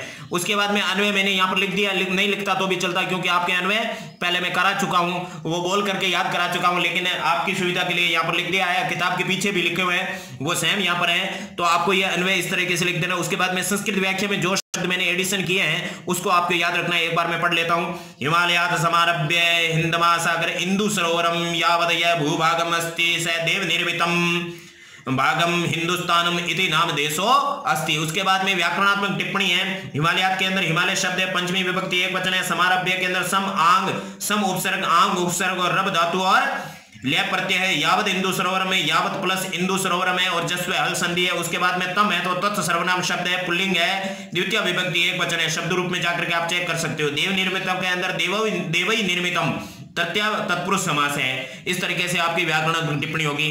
तो दूसरे श्लोक के अंदर ये चीज नहीं लिखनी है, आपको पहले श्लोक के तरह ही दूसरे श्लोक की संस्कृत व्याख्या लिखनी है। उसके बाद में तीसरा श्लोक है, इसका अन्वय यहां पर लिख दिया गया है। उसके बाद में नोट संदर्भ प्रथम श्लोका व प्रसंग भी सेम वही यहां पर होगा, ठीक है ना। अब उसके बाद में संस्कृत व्याख्या। यस्मिन देशे देवा, यस्मिन देशे मैंने जोड़ दिया, देवा गीत का गायन्ति, देवता गीत गाते हैं। यत्र धन्या तु ते पुरुषा, ते जोड़ दिया, यत्र जोड़ दिया, क्योंकि इसके बिना हिंदी नहीं बनती है। जहां धन्य तो वे पुरुष संति नहीं है, ये जोड़ दिया। फिर जो स्वर्ग अपवर्ग पद भूते, यानी यहां पर अलग अलग लिख दिया, इसको स्वर्ग डैश करके अपवर्ग डैश पद भूते लिख दिया। उसके बाद में मोक्ष मारेंगे, ये क्वेश्चन लिख दिया, मतलब जो ये चीज है वो सेम यहां पर है। उसके बाद में भारत भूमि भागे सुरत्वाद यानी देवत्वाद, पुनः भूयः है, पुनः का मतलब भूयः होता है तो 2 बार लिख दिया। उसके बाद में वंती। इस तरह से ये एडिशन वर्ड है, इसको याद कर लेना। संस्कृत व्याख्या बोर्ड परीक्षा में लिखोगे आपको तो बहुत अच्छे नंबर आएंगे। उसके बाद में गीत का नहीं, गीतक शब्द है, द्वितीय विभक्ति बहुवचन है। उसके बाद में गायंती के अंदर गई धातु है, प्रथम पुरुष बहुवचन है। किल है वो निपात अव्यय है। धन्यास टू के अंदर धन्याहा प्लस टू सत्व विसर्ग संधि है। उसके बाद में सुरत्वात के अंदर सुर प्लस त्वय प्रत्यय है और पंचमी विभक्ति एक वचन का है। सुर के साथ में त्वय प्रत्यय जुड़ा तो वो संज्ञा शब्द बन गया और उसके बाद में उसका जब रूप चला तो सुरत्वात बन गया। चलिए अगले श्लोक में, अभी आपके चौथा श्लोक देख लीजिए। चौथे श्लोक को देखने से पहले आप लोग ये बात याद कर लो कि इसके अंदर क्रम व्याख्या का सही यही रहेगा। श्लोक सबसे पहले लिखना, अन्वय बाद में लिखना, संदर्भ बाद में लिखना है, प्रसंग उसके बाद में लिखना है, संस्कृत व्याख्या 5 नंबर पे और टिप्पणी आपको लास्ट में लिखनी है, ये व्याकरणात्मक टिप्पणी। इसके बाद में अपना चौथा श्लोक देख लेते हैं। चौथे श्लोक के अंदर जो चीजें यहाँ पर मैंने आपको ये क्रम बता दिया, यहाँ पर केवल संस्कृत व्याख्या और व्याकरणात्मक टिप्पणी का अध्ययन करना है, क्योंकि बाकी वाली चीजें तो आप लोगों को पता है, सारी कॉमन चीजें है। श्लोक लिखना है, संदर्भ लिखना है, संदर्भ के अंदर ग्रंथ का नाम वृहद नारदीय पुराण लिखना है। उसके बाद में प्रसंग है, उपयुक्त श्लोक का शैम लिखना है। उसके बाद में अन्वय है, अन्वय आपके हो गया। संस्कृत व्याख्या, संस्कृत व्याख्या में कुछ एडिशन किया है। यह जने भारत देशे जन्म प्राप्त कृत्वा अपि सद्कार्येषु विमुखा भवति से अमृत घटम विस्मृत्वा विष घटम गृह्णाति। तो यहाँ पर कुछ एडिशन किया है। जो मनुष्य भारत देश में जन्म प्राप्त करके भी अच्छे कार्यों से विमुख हो जाता है, वह अमृत के घड़े को भूलकर जहर के घड़े को प्राप्त कर लेता है। उसके बाद में व्याकरणात्मक टिप्पणी है। ये व्याकरणात्मक टिप्पणी तो आपके जब पाठ पढ़ा था उसी टाइम हो गई थी। व्याकरणात्मक टिप्पणी क्या होती है? ये जो सारे शब्द है ना, ये शब्द आपको कहीं मन से नहीं लिखना है, ये आपको श्लोक के अंदर जो शब्द होते हैं ना, उसी को यहां पर लिख करके उसके आगे ग्रामर लिख देनी है। यानी कि मैं ग्रामर के अनुसार पढ़ाता हूं तो आपको बहुत ही फायदा होता है। बिना ग्रामर के अनुसार पढ़ाए हुए आपको कुछ भी फायदा नहीं होता है। जैसे श्लोक पढ़ा और गीता गाया उसको और उसके बाद में हिंदी बोलिए, कोई मतलब नहीं रहता है। भारत शब्द है, सप्तमी एक वचन होता है। संप्राप्य सम प्लस प्राप सम और प्रय दो उपसर्ग कंटिन्यू, उसके बाद में आप धातु और लेप प्रत्यय हैं। हित्वा के अंदर हिरी धातु है, कत्वा प्रत्यय है। उसके बाद में उपाश्रित है, उप प्लस आश्रित दीर्घ अच संधि है। उसके बाद में क्रमशु कर्मण शब्द है, सप्तमी एक वचन है। मैं आपको बहुत जल्दी पढ़ाता हूं, मुझे पता है, लेकिन ये जल्दी पढ़ाना पड़ता है क्योंकि YouTube में जो वीडियो बनता है वो वीडियो इस तरह से लंबा नहीं बन सकता, इसीलिए आपको मैं बहुत ही फास्ट पढ़ा रहा हूं। आप रोक रोक करके उस चीज को समझे, क्योंकि मैं 1 घंटे में जितनी बात बताता हूं वो 2-3 घंटे में आपको, मैं अगर सामने बैठ रहे हो तो 3 घंटे में समझा सकता हूं। इसलिए आपको ये चीज ध्यान रखनी है। 5वां श्लोक के अंदर अन्वय आपके यहाँ पर लिखा हुआ, संदर्भ नंबर 2 पे ग्रंथ आपको मनुस्मृति लिखनी है और प्रसंग आपको सैम लिखना है। उसके बाद में संस्कृत व्याख्या, एतद भारत देशे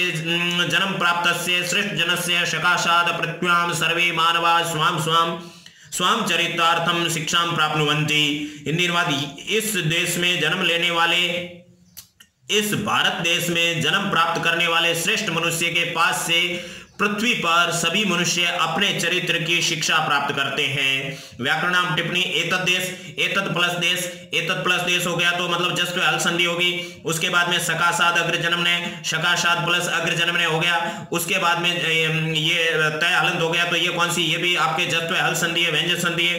पृथ्व्याम के अंदर पृथ्वी शब्द है, पृथ्वी, हिंदी में जो पृथ्वी लिखते हैं वो नहीं होता है, पृथ्वी संस्कृत में ऐसे लिखते हैं। तो ये इकारांत, नदी शब्द की तरह इकारांत स्त्रीलिंग शब्द है और ये सप्तमी विभक्ति एक वचन में इस तरह से लिखा जाता है। उसके बाद में सर्व मानवा, यहाँ पर सर्वे ही मानवा, ये अलग अलग शब्द हो गए। इसके अंदर दोनों शब्द अलग हो गए, बाकी इसमें कोई कुछ नहीं है, क्योंकि सर्वे और मानवा के अंदर जो सर्वे है वो मानवा है, ये मानवा विशेष्य है आपका, सर्वे क्या है, विशेषण है। दोनों के अंदर यहाँ पर सर्वनाम शब्द है और यहाँ पर मानव संज्ञा शब्द है, लेकिन दोनों शब्द के अंदर क्या है, दोनों पुल्लिंग है, दोनों प्रथमा विभक्ति है, दोनों बहुवचन है। क्योंकि जो विशेषण विशेष्य होता है वो आपस में उनका लिंग सेम होता है और उसका वचन सेम होता है और उसकी विभक्ति सेम होती है। विभक्ति प्रथमा है दोनों की, वचन दोनों बहुवचन है, पुल्लिंग है दोनों। तो इस तरह से विशेषण विशेष्य होते हैं। सर्वे मानवा, सर्वे विशेषण है और मानवा विशेष्य है। इस तरीके से आपका 5वां श्लोक भी पूरा हो गया। अब अपने संस्कृत व्याख्या में 6ठा श्लोक लेते हैं। अपि स्वर्णी लंका ने लक्ष्मण रोचते जननी जन्मभूमिश्च स्वर्गादपि गरीयसी। श्लोक भी लिख दिया है, इसका अन्वय भी लिख दिया अपन ने और उसके बाद में संदर्भ लिखा है। संदर्भ प्रथम श्लोक की तरह होगा, ग्रंथ वाल्मीकि कृत रामायण, ये लिखना है तो कवि का नाम भी आ जाएगा, कवि का नाम आगे अलग से लिखने की जरूरत नहीं है। प्रसंग आपका सेम रहेगा प्रथम श्लोक का। संस्कृत व्याख्या, रामे कथयति, भो लक्ष्मण लंका स्वर्णमयी अपि मया न रोचते यतः मम जननी जन्मभूमिश्च मम कृत्ये स्वर्गादपि गरीयसी वर्तते। राम कहते हैं, हे लक्ष्मण, लंका सोने की बनी हुई होने पर भी मेरे लिए मुझे नहीं अच्छी लगती हैं, क्योंकि मेरे लिए तो मेरी माता और मातृभूमि मेरे लिए स्वर्ग से भी बढ़कर है। व्याकरण टिप्पणी अपि क्या है? अव्यपद है, स्वर्णमयी स्वर्ण शब्द है, मयट प्रत्यय है, और उसके बाद में रोचते रुच धातु आत्मनेपदी है, लट लकार प्रथम पुरुष एक वचन है, गरीयसी के अंदर गुरु शब्द है और ईय सुन प्रत्यय है। ईय सुन प्रत्यय कौन सा प्रत्यय है? ईय सुन प्रत्यय है। इसके बाद में स्वर्गादपि, स्वर्गादपि के अंदर स्वर्गात प्लस अपि, ये जस्ट हल संधि है। इस तरीके से अपना छठा श्लोक हो गया। सातवां श्लोक, राष्ट्रदर्शिम नमस्यामो राष्ट्रमंगलकारिणीम यया विना न पश्यन्ति राष्ट्रम स्वयं निकटस्थितम। अन्वय आपका हो गया अकॉर्डिंग टू अपन ने अनुवाद किया। ग्रंथ संदर्भ, सबसे पहले अन्वय लिखना, फिर संदर्भ लिखना। ग्रंथ का नाम नहीं लिखना है, क्योंकि ग्रंथ का नाम तदेव लिखा हुआ, पता नहीं क्या होता है। रचयिता आपको लिख देना है अमृतवाग भवाचार्य, ठीक है ना। संदर्भ कुछ इस तरीके से लिखना है कि इसके अंदर केवल रचयिता लिखना है, ठीक है ना, रचयिता अमृतवाग भवाचार्य। उसके बाद में संस्कृत व्याख्या है, देशस्य मंगलकारिणीम राष्ट्रदर्शिम वयम नमस्यामहे नमस्कारं कुर्मे यया विना स्व निकटे स्थितम देशम अपि को जन न पश्यन्ति। देश का मंगल करने वाली, कल्याण करने वाली राष्ट्र दृष्टि को हम नमस्कार करते हैं, 2 बार लिख दिया। जिसके बिना अपने पास में स्थित देश को भी कोई भी पुरुष नहीं देख सकता। व्याकरणात्मक टिप्पणी, नमस्यामहे नम धातु दृढ़ लकार है, उत्तम पुरुष बहुवचन है, यया के अंदर यत सर्वनाम शब्द है और तृतीय विभक्ति एक वचन है, और ये कौन सा लिंग है? स्त्रीलिंग है आपका। स्त्रीलिंग भी आप लिख सकते हो। उसके बाद में विना, विना आपका अव्यपद है, विना अव्यपद है। उसके बाद में पश्यन्ति के अंदर दृश्य धातु है, दृश्य धातु लट लकार प्रथम पुरुष एक वचन है। इस तरीके से अपना 7वां श्लोक भी पूरा हो गया। अब अपन करते हैं 8वां श्लोक। 8वां श्लोक के अंदर ये समान संस्कृति मताम यावते पितृ पुण्य भूतावती भूम आवर्त्य राष्ट्र एकम निगद्यते लिखा हुआ है, अन्वय आपका लिखा हुआ है। उसके बाद में संदर्भ आपका स्वयं रहेगा। ग्रंथ का नाम तदेव लिखा हुआ है, इसलिए आपको नहीं लिखना है, ग्रंथ का नाम नहीं लिखना है, न कोई रचयिता का नाम लिखना है। प्रसंग आपका स्वयं रहेगा। संस्कृत व्याख्या, समान संस्कृति मताम जनानाम यावती पितृक पवित्र भूमि अस्ति तावती भूमि आवृत्य एकम राष्ट्रम भवति। समान संस्कृति को मानने वाले लोगों की जितनी पैतृक और पवित्र भूमि है, उस भूमि को मिलाकर एक देश बन जाता है। व्याकरणात्मक टिप्पणी, यावती अव्यपद है, आवृत्य आ उपसर्ग क्रिय धातु और लेप प्रत्यय है। राष्ट्रम एकम, राष्ट्रम प्लस एकम, राष्ट्रम विशेष्य है और एकम विशेषण है, क्योंकि संख्यावाचक शब्द हमेशा विशेषण होते हैं। निगद्यते, नी उपसर्ग है, गद धातु आत्मनेपदी प्रथम पुरुष एक वचन है। संस्कृत व्याख्या आपको समझ में आ रही है। संस्कृत व्याख्या में हिंदी कुछ भी नहीं लिखनी है, सिर्फ संस्कृत लिखनी है। और उसके बाद में पितृभूत्वम पुण्यभूत्वम दैवस्य न विद्यते तस्य श्वेतम तत्र राष्ट्रे भवितुम न किलार्ति। 9वां श्लोक है। 9वें श्लोक का अन्वय आपको पता ही है, आपने अनुवाद के अंदर याद कर लिया। संदर्भ आपके सेम रहेगा, लेकिन ग्रंथ का नाम नहीं लिखना है। प्रसंग आपका सेम रहेगा। संस्कृत व्याख्या, पैतृक पवित्र च भूमि इति द्वयम यस्य जनस्य न भवते। अन्वय के अकॉर्डिंग है, लेकिन थोड़ा सा एडिशन है, थोड़ा सा जोड़ा हुआ है। तस्य तत्र राष्ट्रे श्वेतम भवितुम न अर्हति। पैतृक और पवित्र भूमि ये 2 प्रकार की जिस मनुष्य के नहीं होती हैं, उसके उस देश में अपनापन नहीं हो सकता। व्याकरणात्मक टिप्पणी है, भूत्वम, भूत्वम के अंदर भू धातु और त्वय प्रत्यय है। उसके बाद भू शब्द है, ठीक है ना, भू शब्द है, ये धातु नहीं है, भू शब्द है। उसके अंदर ये संज्ञा शब्द है, उसके अंदर त्वय प्रत्यय है। उसके बाद में यस्य के अंदर यथ सर्वनाम शब्द है, पुल्लिंग षष्ठी एक वचन है। उसके बाद में विद्यते के अंदर विद धातु है, प्रथम पुरुष एक वचन है, और ये लट लकार आत्मनेपदी भी है। उसके बाद में तत्र क्या है? अव्यपद है। उसके बाद में भवितुम भू धातु और तुमुन प्रत्यय है। किल क्या है? निपात अव्यय है। इस तरीके से आपके 9 श्लोक की संस्कृत व्याख्या भी यहां पर क्लियर करवा दी। 10वें और 11वें श्लोक की संस्कृत व्याख्या करने से पहले हम आपको बता दें कि हम आपको जो पढ़ा रहे हैं वो अकॉर्डिंग टू बोर्ड पैटर्न पढ़ा रहे हैं। बोर्ड परीक्षा में जिस तरीके से आपको पूछा जाएगा उस तरीके से आपको पढ़ा रहे हैं। ये जो आपकी किताब है ये इस वर्ष लास्ट है, नेक्स्ट ईयर आपके चेंज हो जाएगी। आपके नहीं होगी, जो अभी 9वीं पढ़ रहे हैं उसके लिए 10वीं में चेंज होगी, और 9वीं में भी चेंज होगी, 6ठी से 9वीं तक किताबें चेंज होगी। 10वीं में सेम है, लेकिन सेम है तो अपने उस पुराने पैटर्न के अनुसार ही आपको बोर्ड परीक्षा में किस तरीके से पूछा जाएगा वो आपको पढ़ा रहे हैं। क्योंकि बुक्स के पीछे क्या लिखा हुआ है संस्कृत व्याख्या बुक के अंदर है ही नहीं, और पासबुक में लिखी हुई थी, अस्त व्यस्त लिखी हुई है, संस्कृत व्याख्या बहुत लंबी चौड़ी लिखी हुई है, वहां पर आपको समझ में नहीं आता, इतना बच्चों को याद नहीं होता है। तब इसका हम विचार मंथन करके और इस तरीके से संस्कृत व्याख्या पढ़ा रहे हैं कि आप उसको याद कर सको और लिख सको, संतुष्ट हो सको कि हमने संस्कृत व्याख्या की है। इस तरीके से हम संस्कृत व्याख्या आपको पढ़ा रहे हैं। तो आपको क्या करना है कि एक कॉमन चीज होती है वो एक बार याद कर लेनी है। पूरी किताब का संदर्भ सेम होता है तो वो आपको याद कर लेना। उसके बाद में प्रसंग भी लगभग पूरे पाठ का सेम होता है। इस तरीके से हम जो भी आपको श्लोक पढ़ा रहे हैं उसके अंदर प्रश्नोत्तर समाहित है। तो पीछे पाठ के पीछे प्रश्नोत्तर वो आपको नहीं करवाते हैं, इसका मतलब ये नहीं है क्योंकि संस्कृत में उत्तर वाले प्रश्न पूछेंगे, वो इस पूरी बुक के बाद में हम आपको चार्ट बना करके पूरे के पूरे 200, 250 या 100, 150 जितने भी आपके प्रश्न होंगे वो आपको संस्कृत में उत्तर वाले दे देंगे, उससे बाहर नहीं जाएंगे। और जो प्रश्न निर्माण वाले प्रश्न आएंगे उसके भी आपको लिस्ट दे देंगे पूरी किताब का। तो पाठ के पीछे वाले प्रश्नों को देखने की जरूरत ही नहीं रहती है। अभी अपन 9वें और 10वें और 11वें श्लोक की जो संस्कृत व्याख्या है वो कर लेते हैं। उसके बाद में आपको हिंदी अनुवाद की पीडीएफ दे देते हैं और आपको बता देते हैं हिंदी सप्रसंग हिंदी अनुवाद वाला भी टॉपिक आपको बता देते हैं। फिर यह पाठ अपना पूरा हो जाएगा। अभी हम 10वें श्लोक की संस्कृत व्याख्या कर रहे हैं। 10वां श्लोक है राष्ट्रस्योत्थान पतने राष्ट्रियानवलंबे ही भवतः सर्वदा तस्मात् शिक्षणीयास्तु राष्ट्रिया। अब इसका अन्वय आपको पता ही है, जो श्लोक का अनुवाद करा है वहां पर आपको रटवा दिया। संदर्भ आपका सेम रहेगा, ग्रंथ का नाम नहीं लिखना है, प्रसंग आपका सेम रहेगा। संस्कृत व्याख्या राष्ट्र निवासिनः है दृष्ट्वा एव राष्ट्रस्य उत्थानं पतनं च भवतः तस्मात् राष्ट्रियान् सर्वदा शिक्षणीया। राष्ट्र निवासियों को देख करके ही राष्ट्र का उत्थान और पतन होता है, इसलिए राष्ट्रवासियों को हमेशा पढ़ाना चाहिए। ये इस तरीके से हिंदी अनुवाद आपको नहीं लिखना है, संस्कृत व्याख्या को एक्सप्लेन करने के लिए मैं आपको हिंदी बोल रहा हूं। उसके बाद में व्याकरणात्मक टिप्पणी है राष्ट्रस्योत्थान पतने राष्ट्र से प्लस उत्थान पतने गुण स्वर संधि है आपकी। राष्ट्रियान के अंदर राष्ट्रीय शब्द है, टी छोटा होता है संस्कृत में, हिंदी में बड़ा होता है शब्द है, उसकी द्वितीय विभक्ति बहुवचन है। द्वितीय बहुवचन है राष्ट्रियान, यानी राष्ट्र देशवासियों को दी, ये आपकी होगी। ही क्या है, निपातव्य है। भवतः सर्वदा के अंदर भवतः है प्लस सर्वदा सत्व विसर्ग संधि है। तस्मात् शिक्षणीया के अंदर तस्मात् प्लस शिक्षणीया सचित्व संधि भी है और छत्व संधि भी है। पाठ के दौरान मैंने आपको बता दिया था। भवतः के अंदर भू धातु लट लकार प्रथम पुरुष एक वचन नहीं है, द्विवचन है, क्योंकि एक वचन की हैबिट पड़ी हुई है ना, इसलिए बार बार एक वचन लिख देते हैं। ये आपका द्विवचन है। कौन सा वचन है, द्विवचन है, क्योंकि भवतः है ना, भवतः है उसके अंदर द्विवचन है। अब उसके बाद में विद्या शस्त्रम च शास्त्रम, ये हो गया। उसके बाद में विद्या शस्त्रम च शास्त्रम द्वे विद्ये प्रतिपत्ते शस्त्रे रक्षिते राष्ट्रे शास्त्र चर्चा प्रवर्तते।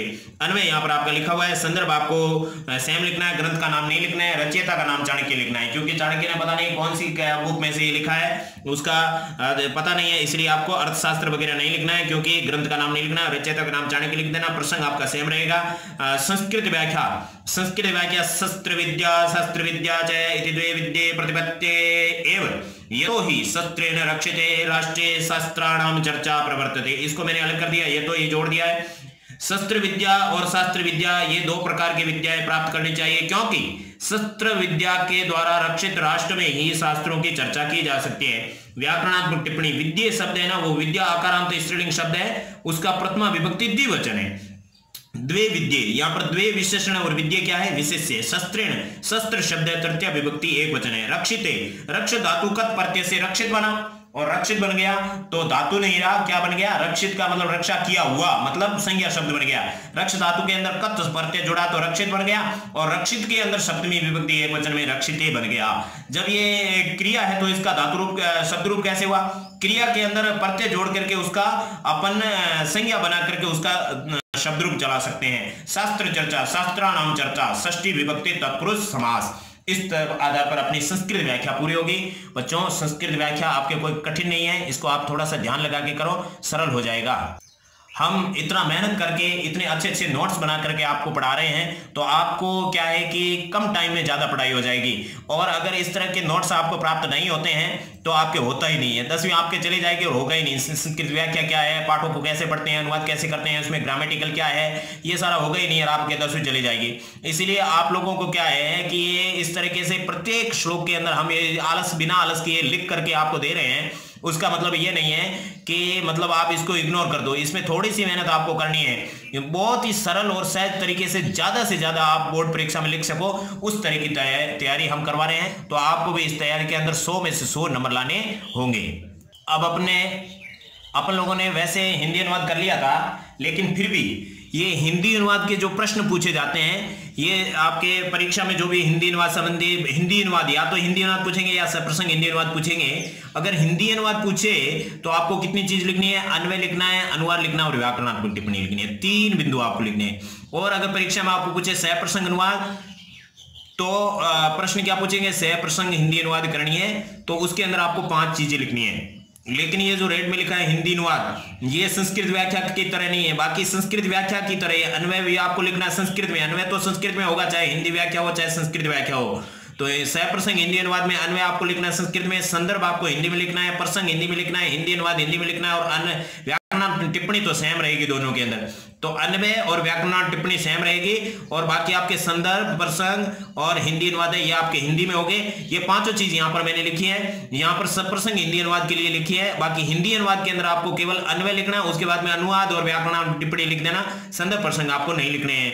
तो ये देखो, ये जो आपका पहला श्लोक है उसका मैंने यहाँ पर कर दिया है, यत् समुद्र से अन्वय लिख दिया। उसके बाद में संदर्भ है, ये आपका हिंदी में ही लिखा जाएगा, जैसे पहले पार्ट में करवाया वैसे यहाँ पर है। प्रस्तुत पद्यांश हमारी पाठ्य पुस्तक स्पंदना इस नाम वाली पुस्तक के स्वराष्ट्र गौरवम इस नाम वाले शीर्षक पाठ से उद्धृत है। यह पद्यांश विष्णु पुराण ग्रंथ से संकलित है। फिर प्रसंग में प्रस्तुत पाठ में भारत देश की भौगोलिक स्थिति का वर्णन करते हुए इसकी विशेषताओं का वर्णन किया गया है। हिंदी अनुवाद, जो देश समुद्र के यानी समुद्र कौन सा? हिंद महासागर के उत्तर दिशा में है और हिमालय के दक्षिणी दिशा में है, जहां भारतीय इस नाम वाले संतान रहते हैं, उस देश का नाम भारतीय है। ये हिंदी अनुवाद याद कर लेना, पीडीएफ कर लेना। अब उसके बाद में व्याकरण टिप्पणी वही है जो मैंने आपको संस्कृत व्याख्या में करवाई थी। अब आपके हिंदी अनुवाद मैंने अच्छे से पढ़ा दिया, आपने हाथों हाथ याद कर लिया।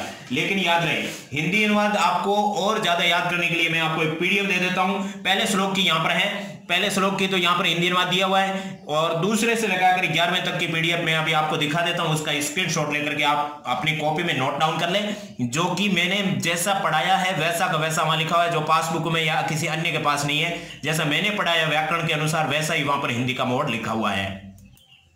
ये आपके तीसरे पाठ के हिंदी अनुवाद है, जैसा मैंने पढ़ाया वैसा है। इसका आप अच्छे से फॉन्ट देख करके स्क्रीनशॉट ले लो और उसके बाद में अपने कॉपी में लिख दो, क्योंकि ये वीडियो इतने लंबे समय तक नहीं चलेगा जब आप लोग इसको लिख दो, क्योंकि मैं अभी बंद करने वाला हूँ, क्योंकि पाठ पूरा हो गया है। सारा हिंदी अनुवाद यहाँ पर लिखा हुआ है। इसकी अगर हिंदी सप्रसंग हिंदी व्याख्या करनी है तो जो पहले मैंने इससे जस्ट पहले जो पीडीएफ आपको बताई वैसे करनी है, क्योंकि मैंने सारी चीज़ें आपको एक एक खोल खोल के बता दी है कि श्लोक वाले पाठों में सबसे पहले तो आपको संस्कृत व्याख्या सीखनी है, उसके बाद में सप्रसंग हिंदी अनुवाद और हिंदी अनुवाद, ये 2 चीज़ सीखनी है। उसके बाद में हिंदी अनुवाद अन्वय कैसे करते हैं श्लोक के अंदर वो स्टडी करनी है।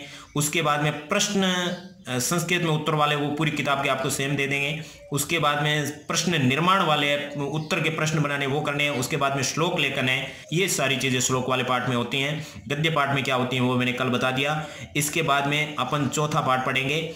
लेकिन बच्चों, आप लोग अच्छी सी मेहनत करना, मन में एक अच्छाई रखना, भलाई करना।